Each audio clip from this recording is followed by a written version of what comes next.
बिस्मिल्लाहिर्रहमानिर्रहीम। Last lecture में हमने सिलेक्ट और जॉइन से रिलेटेड हमने कुछ चीज़ें पढ़ी। अभी हम सिलेक्ट को मज़ीद थोड़ा सा एक्सप्लोर करेंगे। तो सिलेक्ट में एक चीज़ हम पढ़ते हैं आज, डिस्टेंट क्या होता है। ठीक है, डुप्लीकेट रिकॉर्ड को कैसे क्यूरी से एलिमिनेट करते हैं।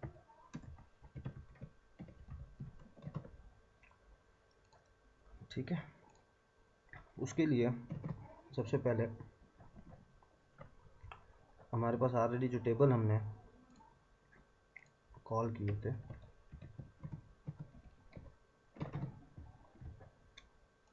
कल हमने कुछ टेबल स्टडी किए थे सप्लायर के हवाले से, जिसमें हमारे पास डुप्लीकेट नेम आ रहे थे। हमने हैविंग काउंट और उससे हमने चेक किया था, कोई नेम जो थे वो 2 दफ़ा थे, कुछ 4 दफ़ा थे। ठीक है, तो मैं यहाँ पे कॉल करता हूँ सिलेक्ट नेम फ्रॉम सप्लायर। ठीक है, एग्जीक्यूट करते हैं। सिंपल सी क्यूरी है कि नेम सेलेक्ट करें, सॉरी कस्टमर के अंदर थे कस्टमर 1। ठीक है, तो नेम आ गया कस्टमर के। मैं इनको कहता हूँ order by name. Order by name अगर आगे आप असेंडिंग डिसेंडिंग नहीं लिखते तो इट्स मीन कि वो बाय डिफ़ॉल्ट असेंडिंग है। ठीक है, ओके, तो ये हमारे पास आगे टोटल है 906। मैं चाहता हूँ कि इनमें से जो नेम 2 दफ़ा आ रहे हैं, डुप्लीकेट आ रहे हैं, सेम नेम, ठीक है, केस सेंसिटिव नहीं है, कैरेक्टर वाइज और स्पेल वाइज जो सेम है, तो उसको एलिमिनेट करने के लिए मैं इसे कहता हूँ डिस्टेंट। डिस्टेंट का एक कीवर्ड स्टार्ट में हम लगा देंगे, डिस्टेंट नेम, उस नेम के नेम कॉलम है फ्रॉम कस्टमर, कस्टमर के टेबल से। ऑर्डर बाय लगाएं ना लगाएं वो हमने अपनी आसानी के लिए लगाया। मैं इसे कहता हूँ एग्जीक्यूट। तो अब हमारे पास ये कितने हो गए 832।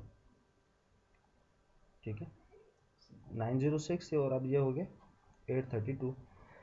जो डुप्लीकेट थे वो एलिमिनेट हो गए।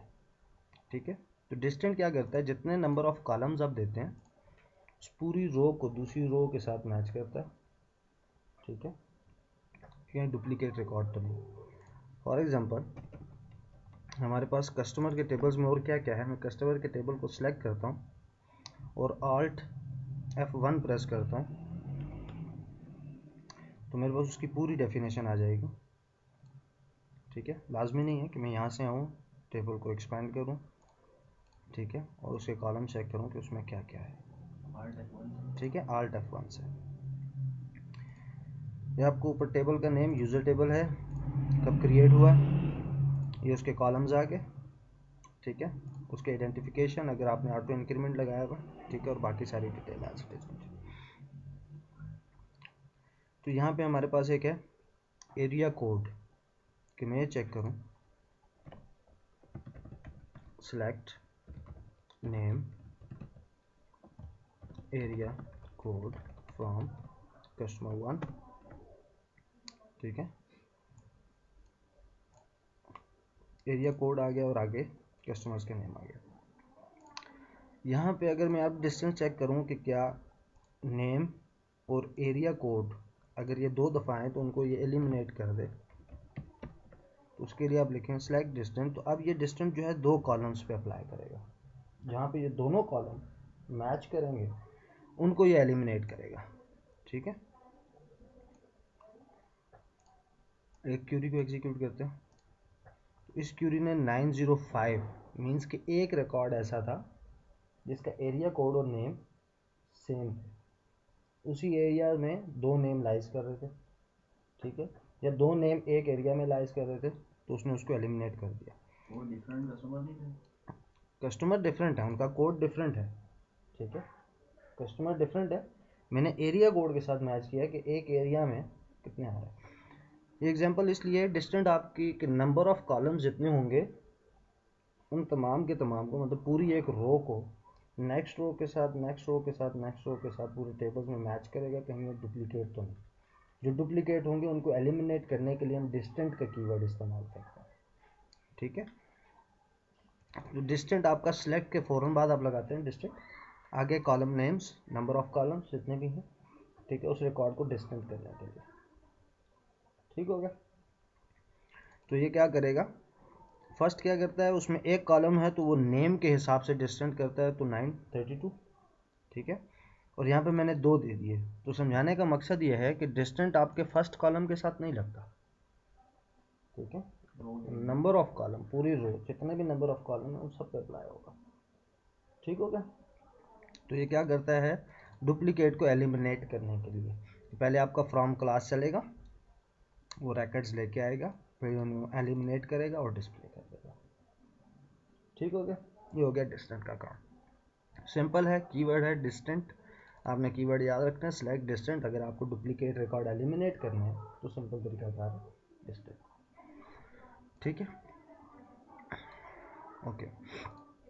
अब अगर मैं ये देखना चाहता हूँ कि कौन से 2 जो थे वो रिकॉर्ड जो डुप्लीकेट थे नेम और एरिया कोड के हिसाब से, तो उसके लिए select name area code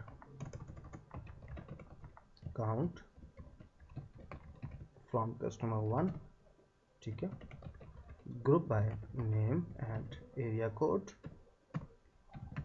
having count greater than 1। Greater than 1 का मतलब है जो 2 दफ़ा है, तो ये हमें बता देगा कि ये नेम था, ये उसका एरिया कोड था, ये 2 दफ़ा है। ठीक है, तो एक ही रिकॉर्ड ऐसा था जिसको उसने एलिमिनेट कर दिया। अगर यही क्यूरी मैं नेम के ऊपर अप्लाई करूं, कॉपी पेस्ट, एरिया कोड को मैं यहाँ से ख़त्म कर दूं एंड सेम ग्रुप बाय से, तो ये हमें वो नेम बता देगा जो 2 या 2 से 1 या 1 से ज़्यादा दफ़ा, 2 या उससे ज़्यादा दफ़ा है। ठीक है, तो 55 रिकॉर्ड्स हैं जो एलिमिनेट हुए। ठीक है, तो ये यहाँ पे हमें उसकी डिटेल बताया, ये नेम 2 दफ़ा है, ये 2 दफ़ा है, ये 4 दफ़ा है, ये 2 दफ़ा है। ठीक है, तो इनके एरिया कोड्स डिफरेंट, हमने एक एरिया कोड को किया तो मज़ीद शॉर्ट लिस्टिंग होगी, एक रिकॉर्ड सिर्फ हमें मिला जो एलिमिनेट हुआ।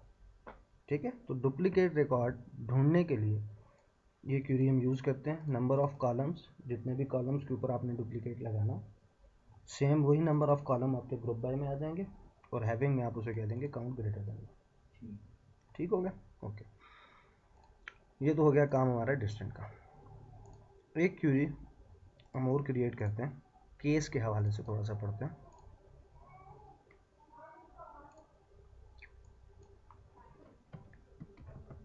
केस, ओके, मैं यहाँ पे आता हूँ, मैं इसे कहता हूँ बेसिक सैम्पल। केस के लिए हमने एक टेबल इंपोर्ट किया एडमिशन का, मैं कहता हूँ select static from admission. Admission का टेबल मैंने इंपोर्ट किया जिसमें कुछ रैकेट्स हैं। ठीक है, केस सिंटैक्स कैसे यूज़ करते हैं उसके हवाले से पढ़ेंगे। हमारे पास आ गया उसका registration number, roll number, first name, last name, father, guardian, address and gender. अब जेंडर में हमारे पास जो इन्फॉर्मेशन आ रही है एफ एंड एम, 1 या 0, ट्रू या फॉल्स, ठीक है, जो इन्फॉर्मेशन आ रही है। लेकिन यूज़र को, जो हमारा यूज़र एंड यूज़र होगा, जो एप्लीकेशन यूज़ करने वाला है, उसको तो आप ये नहीं बताएंगे कि एम एंड है। उसके लिए आप मीनिंगफुल इसको कैसे बनाएंगे कि रिकॉर्ड यहीं से उठाए लेकिन उसको इस शेप में ना दे, डिफरेंट उसमें दे। तो उसके लिए हम क्या करेंगे, मैं लिखता हूँ select first name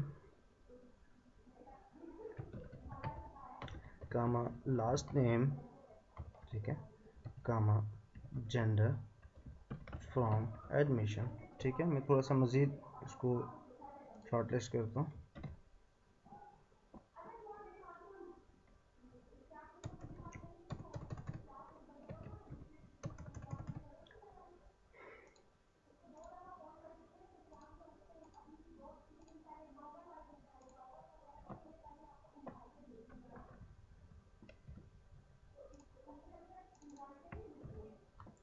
first name,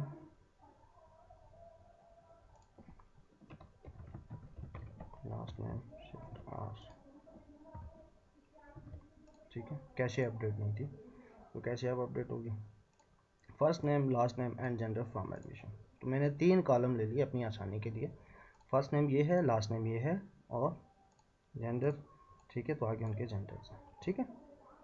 तो यहाँ पे हम क्या करते हैं,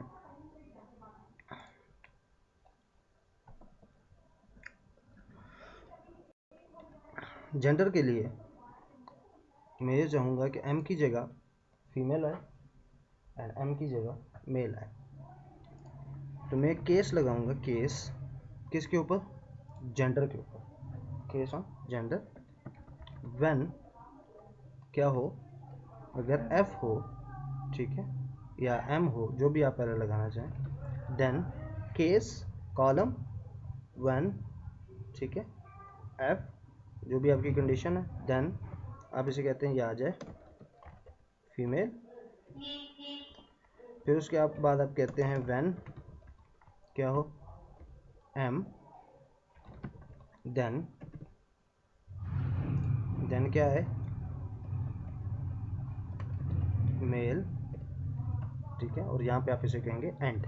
जहाँ पे उसको आपने क्लोज करना है वहाँ पे आप एंड करेंगे, ठीक है। इसको मैं थोड़ा सा यहाँ ले आता हूँ, case this, when this, then this, and when this, then this, end end, ठीक हो गया। केस उसके ऊपर, व्हेन एफ उसकी जगह फीमेल प्लेस कर दें, अगर एम है तो मेल प्लेस कर दें, ठीक है। अब मैं इस क्वेरी को एग्जीक्यूट करता हूँ, ठीक है। Column name and age gender, ठीक है, कॉलम नेम आ गया, first name, last name, and. इसको मैं एक तरीके और से करता हूँ, इसको मैं कॉपी करता हूँ या न्यू क्वेरी लिख लेते हैं,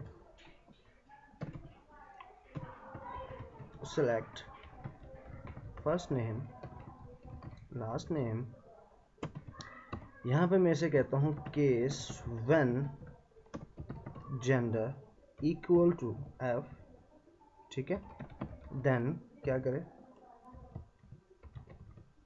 फीमेल, ठीक है, और साथ में मैं इसे कहता हूँ व्हेन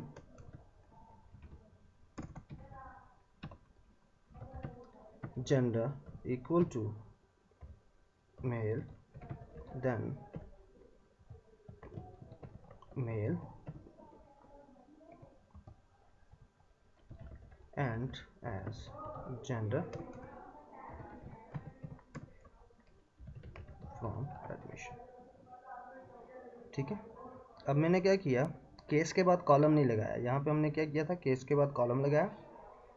मैंने कहा case one column equal to this and then when column equal to this. इस केस में कॉलम सेम रहेगा, इस केस में आप कॉलम चेंज कर सकते हैं। यहाँ पे column 1, column 2, when column 3, when column 3, या आप ऐसे भी कर सकते हैं एफ एंड कॉलम 1 या कॉलम एल्स, जो भी आपका कॉलम है, इक्वल टू दिस, ठीक है, कंडीशन और इज, ठीक है। तो ये चीज़ें भी आप लगा सकते हैं कि मैंने कहा केस व्हेन, फिर उसके बाद मैंने कॉलम नेम चूज़ किया, उसके बाद फिर when and column name choose किया, ठीक है। तो ये आप इस तरह भी इसको कर सकते हो कि मल्टीपल कॉलम्स के साथ, ठीक है। तो इस केस में यहाँ पे आपका कॉलम डिफरेंट हो सकता है, यहाँ पे भी कॉलम आपका डिफरेंट हो सकता है, ठीक है। जो आपने कैलकुलेशन केस के थ्रू करनी है आप यहाँ पे कर सकते हैं, ठीक है। तो सर वो केस में तो ये होता है ना कि कोई एक चलेगा, तो उसमें कौन सा उसको उठाएगा? देखें, केस व्हेन में से कहता हूँ जब ये हो तो ये रिजल्ट आ जाए। जब आपकी एक रो कॉल होगी फर्स्ट रो, तो उस रो में ये देखेगा कि जेंडर क्या है, फीमेल कर देगा, ठीक है। या तो एफ आएगा या एम आएगा। अगर आप रिकॉर्ड देखें, या तो आपके पास एफ है या एम है, ठीक है। एक टाइम पे एक आएगा ना।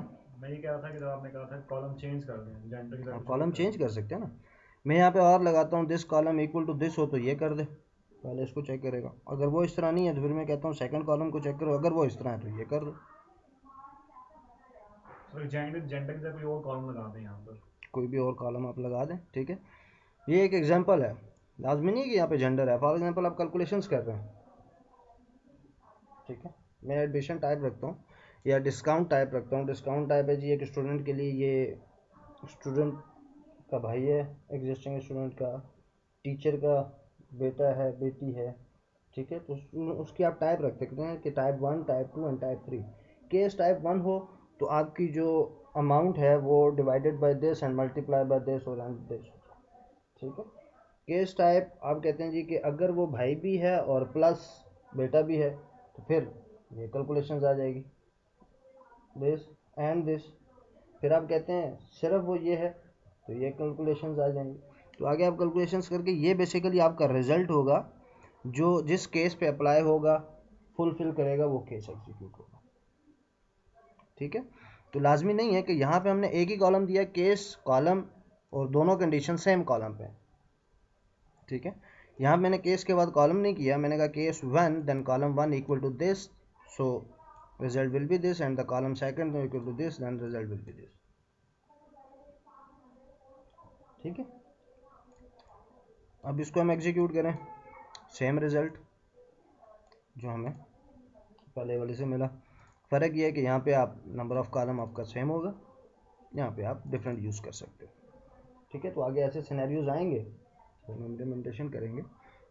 इसी वजह से मैं दोनों चीज़ें आपको पढ़ा रहा हूँ कि केस इस तरह भी इस्तेमाल हो सकता है और ऐसे भी इस्तेमाल हो सकता है, ठीक है।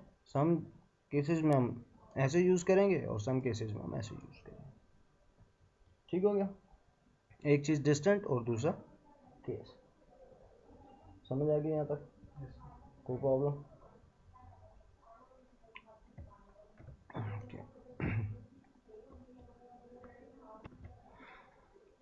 ओके, ये तो हो गया केस का काम। अब हम यहाँ पे पढ़ते हैं कॉन्कर्डिनेशन, दो चीज़ों को, स्ट्रिंग्स को। ओके, अब हम आते हैं कॉन्कर्डिनेशन के ऊपर कि हमने स्ट्रिंग्स को आपस में जोड़ना है कि फर्स्ट नेम और last name equal to full name, ठीक है। दोनों अगर स्ट्रिंग्स होंगी तो फिर तो कोई इशू नहीं है। अगर एक चीज़ ऐसी है जो स्ट्रिंग नहीं है, ठीक है, तो वो कैसे हम साथ में पढ़ेंगे। यहाँ पे मैं कहता हूँ सिलेक्ट स्टैटिक फ्रॉम एडमिशन, और मैं कहता हूँ जी फर्स्ट नेम प्लस कॉन्कर्डिनेशन के लिए, उसके बाद एक स्पेस आ जाए, अगेन ये प्लस हो जाए किसके साथ, last name as a full name, ठीक है। दोनों चीज़ें स्ट्रिंग थी, सेम एज इट इज़ हमने कर दिया फुल नेम, ठीक है। सिंपल वे पहला के एक आपकी वैल्यू प्लस उसके बाद जो भी उसमें बीच में आपने देना है, तो ये आपका सिंगल कोड जो है ये स्ट्रिंग को रिप्रेजेंट करता है कि यहाँ पे मैंने स्ट्रिंग डाल दी स्पेस और फिर मैंने कहा last name as a full name select, ठीक है। तो अब ये हमारे पास नाम जुड़ के आ गया एज अ फुल नेम। अब मैं यहाँ पे इसे कहता हूँ लास्ट नेम फुल नेम, दो चीज़ें आ जाए, तीसरी चीज़ इनके साथ आ जाए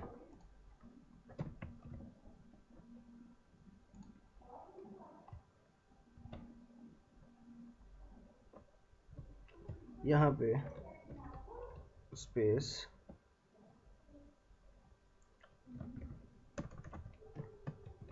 टेक एडमिशन ऑन डेटेड, ठीक है। अब इसके साथ मैं एडमिशन डेट जोड़ने जा रहा हूँ। अब एडमिशन डेट जो है हमारे पास, या आप प्राइस किसी आइटम के साथ जोड़ने जाते हैं फॉर एग्जांपल, दोनों चीज़ें करते हैं, तो यहाँ पे हम कास्टिंग करेंगे, ठीक है। मेरे पास एक इसमें कॉलम है डेट ऑफ एडमिशन, ठीक है। तो यहाँ पे हम देते हैं कास्ट, ठीक है, किस चीज़ की, date of admission as a an varchar और varchar whatever you want. ठीक है, तो ये हमने कंकैटिनेट कर दिया, first name last name take admission on dated this. ठीक है, तो इस सूरत में हमारी ये कंडीशन चेंज होगी। ठीक हो गया। सेम यही चीज़ अगर मैं प्रोडक्ट के साथ करना चाहता हूँ तो मैं यहाँ पे कहूँगा सिलेक्ट स्टैटिक फ्रॉम प्रोडक्ट्स। ठीक है, मैं यहाँ पे कहता हूँ जी प्रोडक्ट का नेम है हमारे पास। ठीक है, नेम प्लस अगर हम उसकी कॉस्ट दे देते हैं परचेज कॉस्ट। अब परचेज कॉस्ट जो है वो हमारे पास न्यूमेरिक है। ठीक है, और यहाँ पे जो है हमारे पास ये वार्चर है, इन दोनों को हम जोड़ते हैं तो उस सूरत में वो क्या कह रहा है, conversion data type an varchar to numeric. ठीक है, सेम इसी केस में भी हमने कास्टिंग की, तो इस केस में भी हम वही काम करेंगे कास्टिंग का। ठीक है, प्रोडक्ट नेम शुरू में दे देता हूँ यहाँ पे प्रोडक्ट नेम। ठीक है, स्पेस प्लस प्रोडक्ट का नेम आ गया। उसके बाद यहाँ पे मैं से कहता हूँ प्राइसेस। ठीक है, इसकी प्राइस क्या है, इसकी हमने कॉस्टिंग करनी है, तो कॉस्टिंग के लिए कन्वर्जन भी इस्तेमाल कर सकते हैं, convert.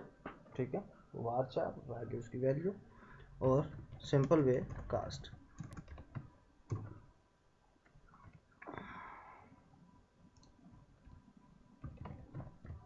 Cast as an varchar और varchar whatever you want.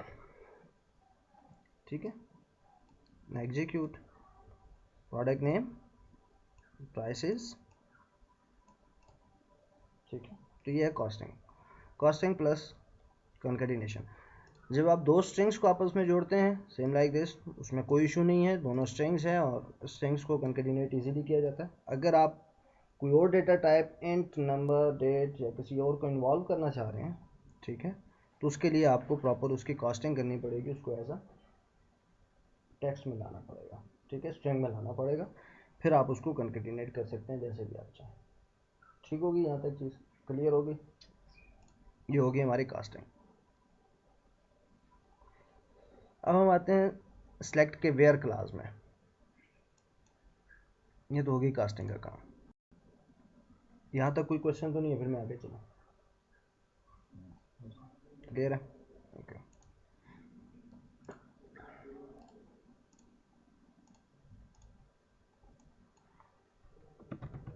Where, okay, where में हम आते हैं, हम अपना एक टेबल उठा लेते हैं।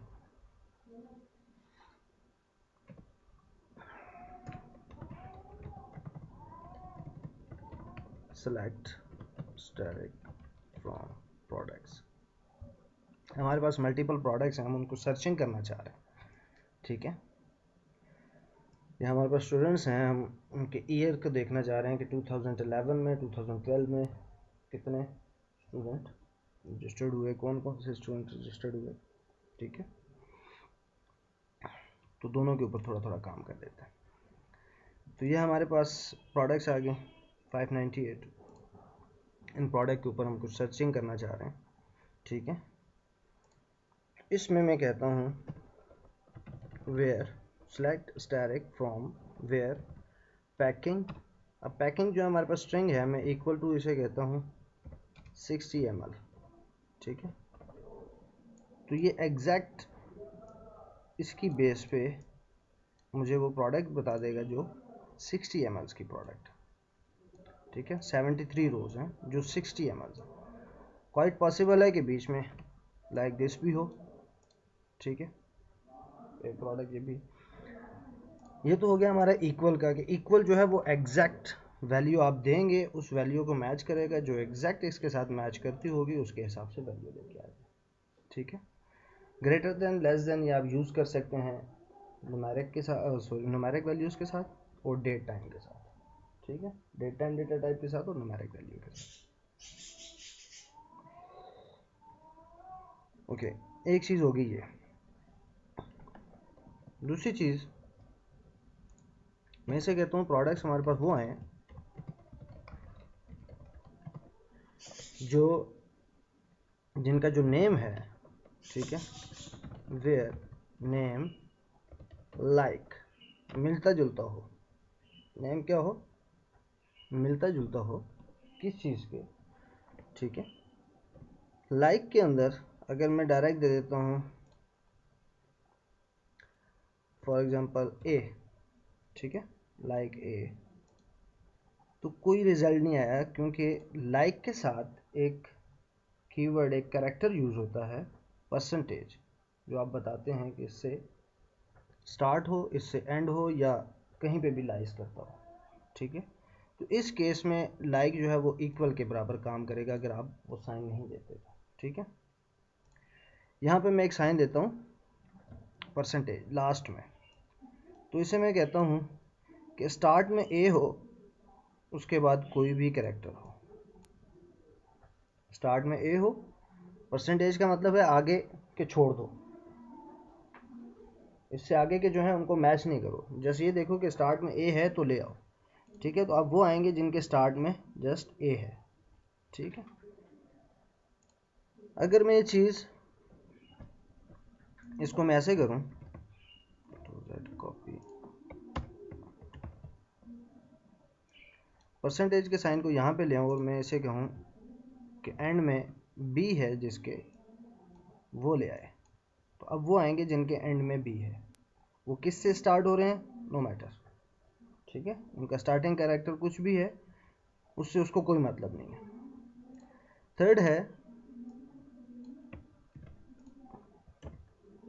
कि मैं इसे कहता हूँ वो ले आओ जिनके बीच में बी है, कहीं पे भी बी है, स्टार्ट में, एंड में, सेंटर में, एक कैरेक्टर छोड़ के दूसरा कैरेक्टर छोड़ के, व्हाटएवर, कहीं पे भी बी लाइज कर रहा है तो वो ले आओ। तो ऐसी प्रोडक्ट्स 3 to 1 है, ठीक है। इसके यहाँ पे बी है, इसके यहाँ पे बी है, इसकी यहाँ पे है बी, ठीक है। जहाँ पे बी कैरेक्टर इसको मिलेगा, चाहे वो स्टार्ट में है, अब इसका बी स्टार्ट में है, ठीक है, स्टार्ट में है इसका बी, इसका एंड में है, कहीं पे भी लाइज कर रहा है, ठीक है।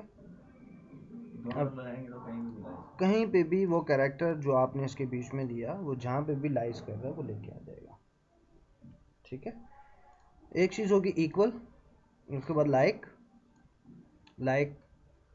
And percentage, start percentage and both side percentage, ठीक है। तो परसेंटेज साइन जो है वो एलिमिनेशन के लिए है। इसको हम कहते हैं कि स्टार्ट देखो ए से हो रहा है उससे आगे के छोड़ दो, एंड देखो बी से हो रहा है उससे पहले के छोड़ दो, ठीक है, कहीं पे भी लाइज कर रहा है, स्टार्ट और एंड सारी जगह मिक्स कर दो, ठीक है।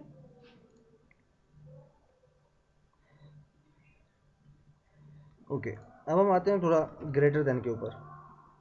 मैं कहता हूँ select static from products where sale cost greater than और इक्वल टू 20। अगर मैं इक्वल करूँगा तो सिर्फ वही आएंगी जो इक्वल टू 20 हैं, ठीक है, अगर कोई एलाइज कर रही है तो जो इक्वल टू 20 है। मैं इसे कहता हूँ greater than and equal to, जो 20 से बड़ी हों वो आ जाए, ठीक है, और order by sale cost descending हो जाए, जो ज़्यादा प्राइस वाली है वो टॉप पे आ जाए, ठीक है, 2010, और जो कम प्राइस वाली हैं वो फिर उस हिसाब से लास्ट में, ठीक हो गया। ये तो हो गया ग्रेटर देन। फिर मैं इसे कहता हूँ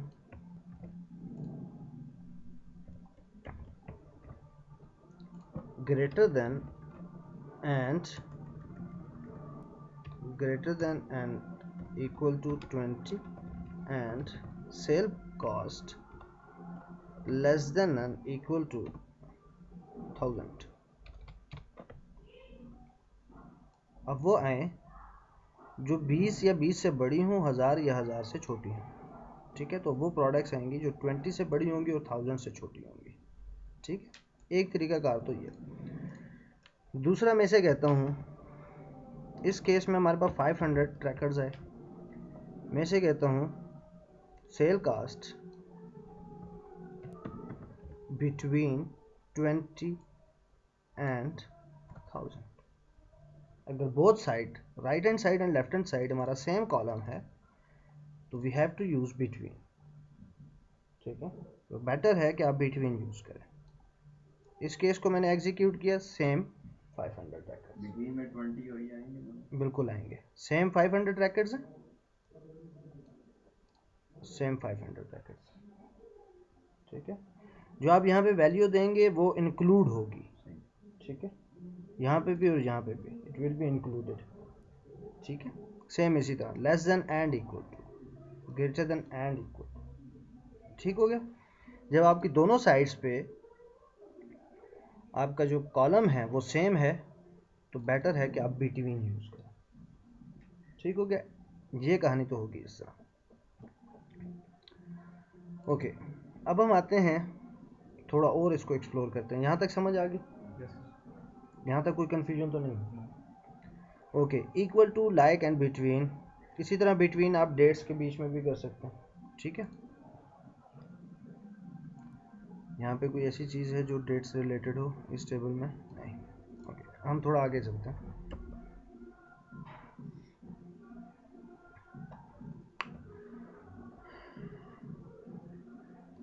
मैं कहता हूँ कि मुझे सेल डिटेल से वैल्यूज़ लेके आए। ठीक है, लेकिन वो वैल्यू लेके आए जिनकी प्रोडक्ट के टेबल में प्राइस जो है वो 20 है। सेल डिटेल में ऐसे प्रोडक्ट लेके आओ, ठीक है, जिनकी प्रोडक्ट के टेबल में सेल प्राइस 20 है। ठीक है, अब अगर मैं इसको ये कहता हूँ यहाँ पे select static from product where sale cost equal to 20, तो मेरे पास 3 प्रोडक्ट कोड्स आ रहे हैं। ठीक है, अब मैंने वेयर के क्लास में 3 ये वाले प्रोडक्ट कोड डालने हैं। उसके लिए हम क्या क्या कर सकते हैं? फॉर एग्जांपल, मैं बेसिकली अभी जिस चीज़ को बढ़ाने जा रहा हूँ वो है इन, वो है इन। ठीक है, इन के लिए क्या क्या चीज़ें हो सकती हैं, क्या क्या तरीकाकार है? मैं कहता हूँ select static from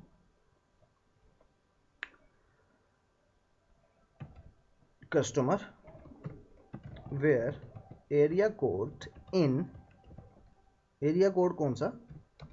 1000, 5000 and 7000। In 3 areas के मुझे कस्टमर दिखा दो। इन 3 एरियाज के मुझे कस्टमर दिखा दो। तो ये हमारे पास जो कस्टमर्स आएंगे ये सिर्फ उन 3 एरियाज के होंगे। ठीक है, 5000 एंड 7000। ठीक हो गया, सिर्फ उन एरियाज के जो ये हैं। स्पेसिफिक वैल्यूज़ के लिए आप इन मल्टीपल वैल्यूज़ और सिंगल वैल्यूज़ बोथ दोनों के लिए इस्तेमाल हो सकता है। ठीक है, कस्टमर के टेबल से उठा के ला रहा हूँ। मैं कस्टमर के टेबल से वो कस्टमर उठा के ला रहा हूँ जो इन एरिया कोड पे लाइस करते हैं। सही, ठीक। ठीक है, जिनका एरिया कोड ये है या ये है। तो सर ये काम था वो, मतलब एरिया के कोड इक्वल टू दिस और area code equal to this और area code equal to this. ये वही काम और लेकिन आप ठीक है, जस्ट इन वर्ड से इनके साथ आप इसको करेंगे। मतलब एक कॉलम के साथ अगर आपने मल्टीपल वैल्यूज लेनी है तो डोंट यूज और मल्टीपल टाइम्स, एरिया कोड और एरिया कोड और एरिया कोड और ये यूज नहीं करना। ठीक है, इसको आप ऐसे भी कर सकते हैं कि मैं एक ही वैल्यू दूं।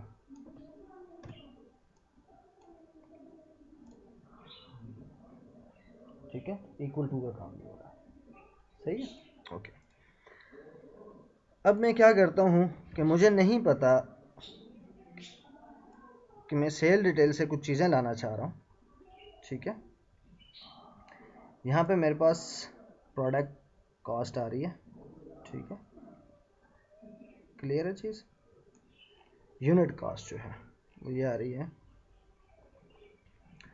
और प्रोडक्ट कोड हमारे पास ये है, ठीक है, जो हमारे प्रोडक्ट कोड हैं जो प्रोडक्ट के टेबल के साथ क्या होते हैं जी, ज्वाइन लगता है, ठीक है।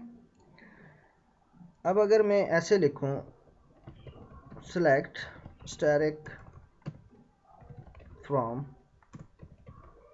प्रोडक्ट्स वेयर सेल और परचेज कास्ट, फॉर एग्जांपल मैं ले लेता हूँ परचेज कास्ट ग्रेटर देन और इक्वल टू 20 या बिटवीन 20 एंड 400, तो ये क्या करेगा, मुझे मल्टीपल रैकेट्स रिटर्न करेगा, ठीक है। या इसको मैं कर देता हूँ जस्ट 50, थोड़ा सा और शॉर्ट लिस्ट कर लेते हैं, ठीक है। तो इसने मुझे 116 रैकेट्स जो हैं वो शो किए कि ये प्रोडक्ट कोड जो हैं वो इसके बिटवीन लाइज कर रही। अब मैं चाहता हूँ कि यही प्रोडक्ट्स जो यहाँ पे आई हैं ये मुझे सेल डिटेल से पता चले कि कितनी दफ़ा सेल हो, ठीक है। उसके लिए मैं क्या करूँगा, मैं करता हूँ select static from sale detail where product code in, where product code in. अब प्रोडक्ट कोड इन, तो प्रोडक्ट कोड कहाँ से उठाए, मुझे नहीं पता कि प्रोडक्ट कोड कहाँ से आएगा, I have no idea about product code. तो मैं क्या करूँगा, यहाँ पे लिखूँगा। अब यहाँ पे कोड है तो मुझे कोड की वैल्यू कोड के साथ मैच करनी है, सेम लाइक दिस। तो मैं यहाँ पे क्या करूँगा, सेलेक्ट कोड फ्रॉम, कहाँ से, product where purchase cost between 20 and 50। तो ये मुझे, अब मैंने सिर्फ कोड कॉल किए हैं तो ये मुझे मल्टीपल कोड बताएगा कि ये कोड्स हैं टोटल 116। इन कोड्स को वो इसके साथ मैच करेगा इन के थ्रू। मैंने कहा select static from sale detail, sale detail से तमाम की तमाम सेल लेके आ जाओ, सेल डिटेल लेके आ जाओ, वेयर प्रोडक्ट कोड लाइज करते हैं इन है, प्रोडक्ट कोड मौजूद हैं ये वाले जो इस क्राइटेरिया के बेस पे आ रहे हैं। पहले मैंने क्या किया था, area code, static area code दे दिए कि ये एरिया कोड हो, इन एरिया कोड के मुझे कस्टमर बता दो। अब मैंने कहा कि मेरे पास ये वाली प्रोडक्ट्स हैं जो 22 बिटवीन हैं, 2250 इसके बीच में आ रही हैं, इन प्रोडक्ट के कोड के साथ इस कोड को मैच करो, ठीक है, और मुझे सेल डिटेल बता दो, ठीक है। तो ये हमारी सेल डिटेल आ गई। सेल डिटेल में हमारे पास 15 ब्रैकेट्स आ गए, भाई दो टेबल से डाटा आ गया। दो टेबल से, ठीक है। तो अब क्योंकि मुझे इन में जो वैल्यू देनी थी, हो सकता है कि यहाँ पे एक रिकॉर्ड आए, हो सकता है कि यहाँ पे एक रिकॉर्ड आए, तो एक रिकॉर्ड आएगा तो तब भी इन चलेगी ना, ठीक है। ज़्यादा भी आ सकते हैं, हमें आइडिया नहीं है, पॉसिबल है ज़्यादा है, ठीक है। तो जब इस तरह की कंडीशन हो तो फिर आप इक्वल नहीं लगा सकते कि जहाँ पे आपको रन टाइम पे वैल्यूज़ पता ना हो कि वो एक आएगी या एक से ज़्यादा आएगी, then you have to use. अगर यहाँ पे मैं कह देता हूँ जी 2000 से लेके 4000 के बिटवीन में जो प्रोडक्ट सेल हुई हैं वो बता दो, तो पॉसिबल है कोई प्रोडक्ट ना आए, तो वहीं से मिली नहीं थी, ठीक है। यहाँ पे ऐसा प्रोडक्ट कोड है ही नहीं है जो यहाँ से हमारे पास आया, यहाँ से हो सकता है एक प्रोडक्ट कोड आ रहा है लेकिन ये प्रोडक्ट कोड यहाँ पे नहीं हो सकता। फॉर एग्जांपल अगर मैं यहाँ पे इसे कह दूँ तो कि ये वाला कस्टमर मुझे चाहिए जिसका एरिया कोड ये हो, तो हो सकता है ये एरिया कोड ना हो, ठीक है। तो प्रोडक्ट तो हमारे पास लाइज कर रही है, एक ही प्रोडक्ट आई है, लेकिन क्या हुआ, प्रोडक्ट हमारे पास यहाँ से एक प्रोडक्ट कोड उसने बता दिया कि प्रोडक्ट कोड 3010 है। अब मैं सेल डिटेल में वैसे चेक करता हूँ, select static from sale detail where product code equal to 3010, ठीक है। तो 3010 का प्रोडक्ट है ही नहीं, सेल डिटेल के टेबल में 3010 नहीं है तो रिकॉर्ड नहीं आएगा, डेट्स इट। ये प्रोडक्ट कोड्स हैं जो अभी तक सेल हुई हैं, ये प्रोडक्ट कोड हैं जो अभी तक सेल हुई हैं, इसमें वो प्रोडक्ट कोड नहीं है जो इस क्राइटेरिया को मैच करती है। क्लियर होगी सर? बेसिकली ये दोनों को मैच करेगा, प्रोडक्ट कोड को और बिल्कुल परचेज को। बिल्कुल। मैं इसे ये कहता हूँ कि मेरे पास फॉर एग्जांपल क्वेश्चन ये है, ऐसी प्रोडक्ट्स आए जो 20 से 50 के दरमियान हो, ठीक है, ऐसी प्रोडक्ट जिनकी परचेज कॉस्ट इसके दरमियान हो, ठीक है, और मुझे उनकी नंबर ऑफ क्वांटिटी आ जाए। अभी तो हमने सेलेक्ट स्टायरेक्ट किया तो तमाम के तमाम आ रहे हैं, ठीक है। तो मैं से कहता हूँ नंबर ऑफ क्वांटिटी आ जाए, ठीक है, उस प्रोडक्ट कोड के अगेंस्ट। तो मैं यहाँ पे से कहूँगा, मैं सॉरी इसको अलग सेव करता हूँ ताकि टेंशन ना हो, इसकी कॉपी बना लेते हैं, कॉपी।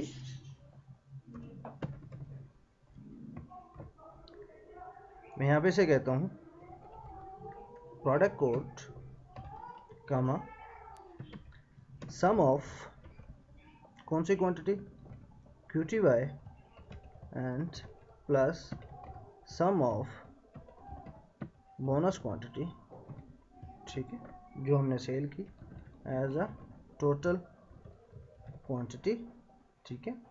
और यहाँ पे मैं से कहता हूँ ग्रुप बाय, एग्रीगेट फंक्शन है तो we have to use group by, ठीक है। तो मैं से कहता हूँ प्रोडक्ट कोड आए, उनकी टोटल क्वांटिटीज़ आए, ठीक है, जो इसके बिटवीन में हो, ठीक है। तो हम इसको एग्जीक्यूट करते हैं, तो हमारे पास ये प्रोडक्ट कोड है, ठीक है, जो यहाँ से हम देखेंगे तो यहाँ पे हो सकता है कि ज़्यादा हो, लेकिन वो हो सकता है कि वो कुछ सेल नहीं हुए, जो सेल नहीं हुए वो खुद ब खुद एलिमिनेट हो, ठीक है। फॉर एग्जांपल लाइक दिस कि मैं यहाँ पे 7000, उसके बाद मैं देता हूँ 32,000, तो पॉसिबल है कि 32,000 जो है वो अवेलेबल ना हो, ठीक है। या मैं इसे कह देता हूँ 10 एक और इंक्लूड कर देता हूँ, तो पॉसिबल है कि ये उसमें अवेलेबल ना हो, ठीक है। पॉसिबल है कि ये ना हो, लेकिन 5000 और 7000 तो है ना, वो आएंगे, ठीक है, जो है वो आएंगे, जो नहीं है वो नहीं आएंगे, ठीक है। वेयर के क्राइटेरिया को जो चीज़ मैच करेगी वो आ जाएगी, जो नहीं मैच करेगी वो नहीं आएगी, ठीक है, क्योंकि वेयर की जो कंडीशन है वो तो यहाँ पे लगी हुई है, ये वेयर की कंडीशन जो है ये इसको मैच कर रही है, ठीक है, वो इसके साथ है, और ये वेयर की कंडीशन इसके साथ है, लेकिन इसको डेटा कहाँ से मिल रहा है, यहाँ से मिल रहा है, ठीक है। तो अब हम इसको एग्जीक्यूट कर देते हैं तो ये हमें बता देगा, और इसको आप मज़ीद ऑर्डर बाय कर दें, ठीक है, ऑर्डर बाय टोटल क्वांटिटी, ठीक।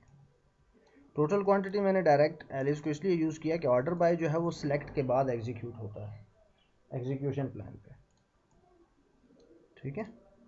अभी ऑर्डर बाय पे आ गया, जो कम सेल हुई हैं वो और जो ज़्यादा सेल हुई हैं, यहाँ तक समझ आ गई, क्लियर है, कोई परेशानी?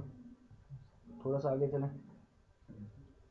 अच्छा, हमने क्या क्या चीज़ें कर ली, पहले हमने इक्वल टू देखा, लाइक देखा, ठीक है, उसके बाद greater than equal to, greater than and less than equal to, between, ठीक है, फिर उसके बाद इन एंड लाइक दिस, ठीक है, फिर इन के साथ एग्रीगेट फंक्शन,